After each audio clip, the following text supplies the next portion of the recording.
Un empereur, pour rester empereur, se doit de faire la guerre. Sinon, il se ramollit, et l'empire finit par s'affaiblir, laissant place à d'autres convoitises, à d'autres batailles moins épiques. Comme celles que mènent ces pitoyables petits roitelets, qui se doivent de guerroyer et de pondre des fils ou des filles afin de gérer des alliances. Tous ces petits jeux n'étaient pas destinés à plaire à un empereur aussi actif, autoritaire et ambitieux qu'était Tar Ouros de Valnir, premier fils du nom.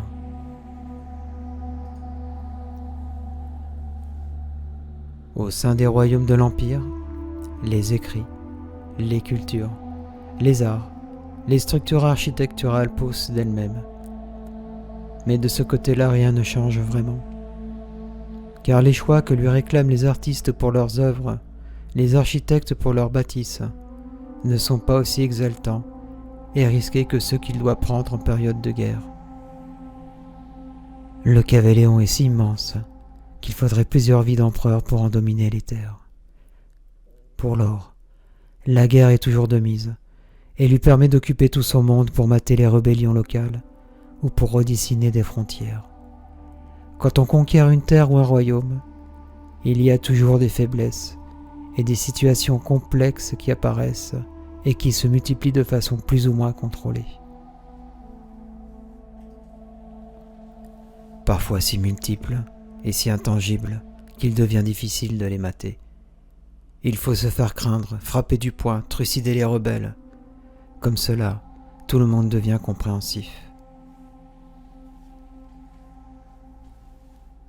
De plus, quoi de mieux qu'une guerre pour l'économie? Pour ramasser des trésors, quoi de mieux pour rassembler les jeunes sous la bannière et leur donner 1000 et encore 1000 et une autre raison pour justifier l'aventure, l'héroïsme, la camaraderie, la fraternité et accéder à des rangs supérieurs.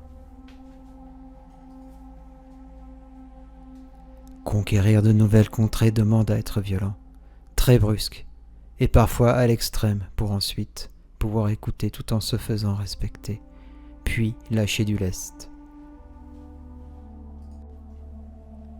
Bien sûr, de temps à autre, les rebelles forment des corps de défense, mais c'était encore là la meilleure raison pour justifier le maintien des armées et l'oppression au sein des terres conquises.